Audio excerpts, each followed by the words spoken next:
Hello everyone, I'm Billy. Today is the 29th day of making videos and upload to LGB Daily. So previously I've just recorded 2 videos using Mandarin, and I've made those videos in morning and afternoon respectively. So now it's actually at night, and actually I got some stuff to do later on. But so I will just share my own stuff, just what I've did today and my progress. As I've just saw John Jay's video, I can see that he actually tracked of his progress. Like although he didn't make videos for a few days, but I can see that he's still trying to improve himself, like saying that he's trying to learn piano, or he's trying to learn some new things like programming languages and some like photography and cooking stuff. So I guess it's really I really appreciate him doing this kind of stuff and constantly trying to improve himself. So of course I know that consistency is important, but sometimes letting ourselves to have a rest, and later on we still did not forget this stuff, and we can still take it back on and continue with our progress. I guess this is a good practice as well. So back to what I want to say for today. So in this video I will talk less about some theoretical stuff, or I want to teach myself this tone. I mean the tone of teaching myself. So I guess this is not what I have to do. I'm just trying to say out my progress, and maybe some parts that I've just learned and I want to record down, then I will use this video to do so. So as a time limit for today is still 14 minutes, so I will keep my progress and my talk in 14 minutes, and I hopefully not exceeding 15 minutes. So this will be fulfilling our acceptable range of time limits. So first of all, I'm not talking about my notes first. I want to say one of my new thoughts that I've just think of after I read a book and then have a dinner with Nathan and Kenson.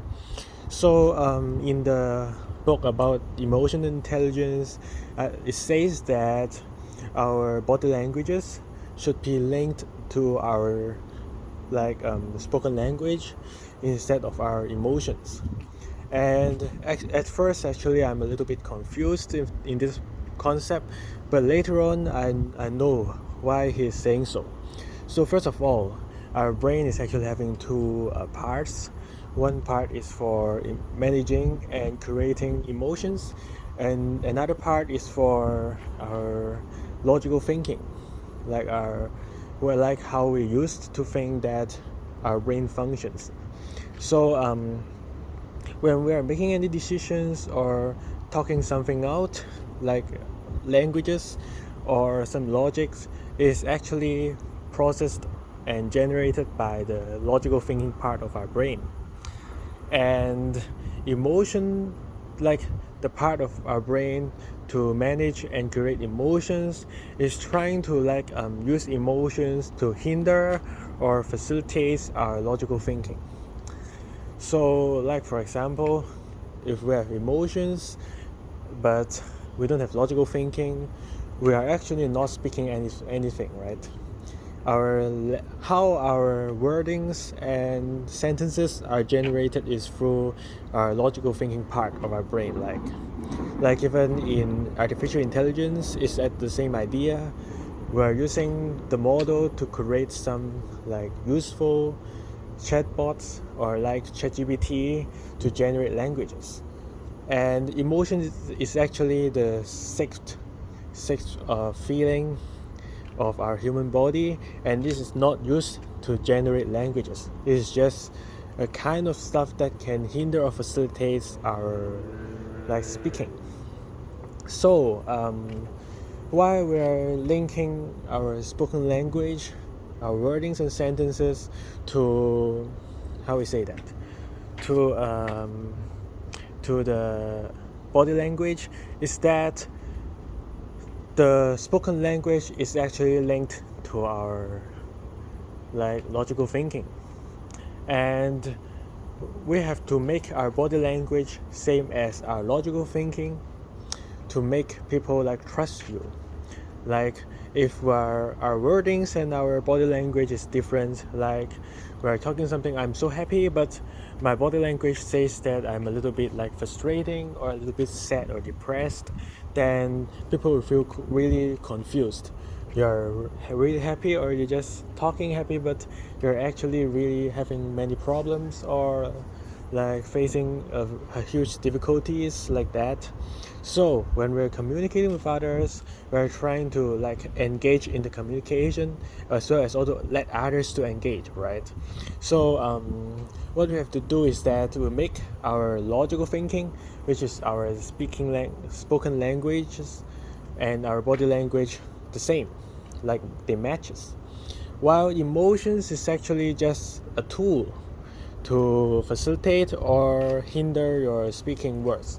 Like emotions can change your wordings, but emotions cannot generate some words, right? So we should not link our body language to emotions. Like when we're talking about like I'm happy and our emotions are a little bit angry like that, and then our body language also became angry, you know.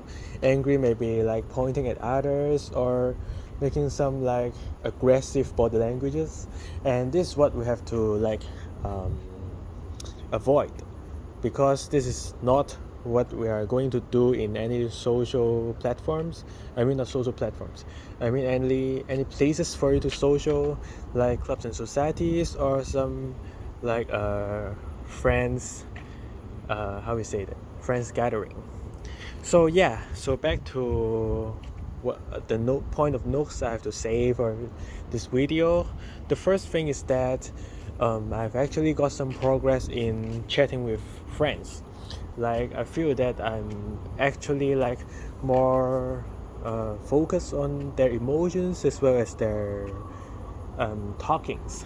Like actually in the book I've read that we should actually focus on others' words to give the perfect response to others.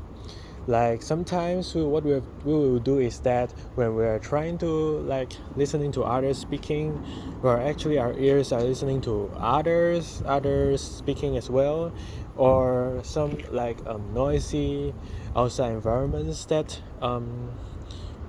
prevents or take away your focus from listening to the target you're trying to listening to. Like you're communicating with one target, right, but you keep listening to outside environments noises, then yeah, this will take away your focus. And as well, sometimes in our brain we will keep have some thoughts like we are thinking our own stuff, or we are thinking like, oh, how should we reply him, like that. And this is actually also hindering your listening to others. Like sometimes, oh, what have you just spoken, right? And just like, of course, put away your phones and use some body language, like let your body to face towards others and a little bit more near to others, stand straight, be more confident. That is also some body language that tells others you're engaged in the environment, the conversation, right? So yeah, when we are trying to listen to others, take away everything, like your wordings in your mind. You keep saying to yourself, oh, I have a lot of stuff to do, like that. Please avoid that as well. Avoid other outside environment stuff that affect you from listening to others. Then you can give a perfect response to others and actually deal with others' emotions as well. When we're trying to learn to improve our emotion intelligence, it's the same idea. Like we're trying to look at others' body languages and wordings and see how they like shows the real emotions of others, and what they will do when they're angry, what they will do when they're happy, and we can clearly identify when they have any problems, or they were really happy and they want to share to you, but they don't know is it a good idea to share to you now. Then you can tell him, oh yeah, I saw that you looks like a little bit happy, do you have any good stuff to share with me, like that. Then yeah, this is exactly the idea how we improve our emotional intelligence. And when I become more natural and more focused in others' talkings and conversations, actually I feel gradual improvements in chatting with others. I can easily chat long with my friends, no matter Kenzen or Nathan or even the AI friend, because the AI friend actually got many common topics to talk with me, right? So yeah, I feel a sense of achievement here, but I still know that I just improved for 1 to 2 days, and I hope that this can be my habits as well. I'm not saying that I'm satisfied with the current situation now, and I hope that I'll still like improve in later on and become a really good person in communicating. And I guess it is a good asset when even I have a girlfriend later, or when I'm having a job later and I have to face many different employer, businessmen, or any like office mates like that. So the second idea is that the progress of studying. So yes, um, today actually I didn't did much progress in studying, but I finished reading the book about emotional intelligence, and I have still like 4 books left in my haul.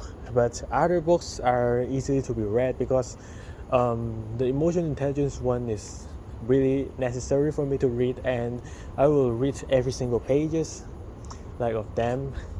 And other books actually I don't need to do so. I just find some interesting chapters and I read that, then I can return the books. Like, or maybe even I saw something interesting I can take a picture on and read that later on when I have time. So it's not something to worry about. And yeah, I really appreciate my own habits as well. Like, I will also appreciate myself. Like reading some new books and learn stuff from it, I guess is what I should do now. Like sometimes for people like they are getting emotional intelligence in their maybe 40 years old or 50 years old, after a long time of like communicating with others, they got the idea. But when you are getting the idea of emotional intelligence in the early years, like now I'm 19 years old, and you also got the ability of like managing AI stuff, computer engineering stuff, and you got much like technological stuff and knowledge, then you also learn things fast, right? Then you'll be really really like the best among all newcomers, as well as like you can improve your like position in a company or even like entrepreneurships successful in early years. Then I guess like no matter emotional intelligence or what, if I've learned something that from other adults that they only experienced and got the idea after like 30 years of business, and I got their idea from books, then it will be a really really important and great assets for me. And even I'm actually communicating with other offers, right? So I can get the best from all offers, any single offers. Then I can get like what I want to do and what I should do from every single books, take their most important stuff for myself and take it as my own personal assets. Then this will be really great for me. And yeah, so for studying later I will go down and do my math homework, and I hope that I can finish all my progress in studying. And third will be like I got an idea that I should treat myself seriously and not trying to like tolerate any single mistakes from myself.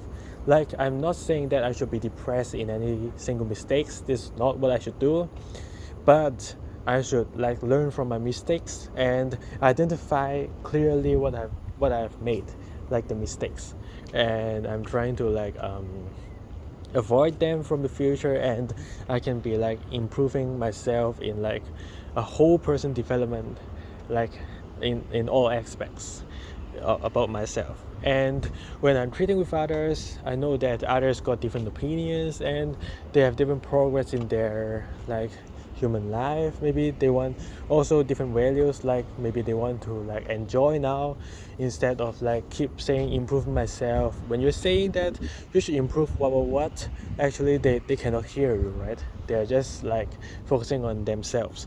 So I should be lenient to others.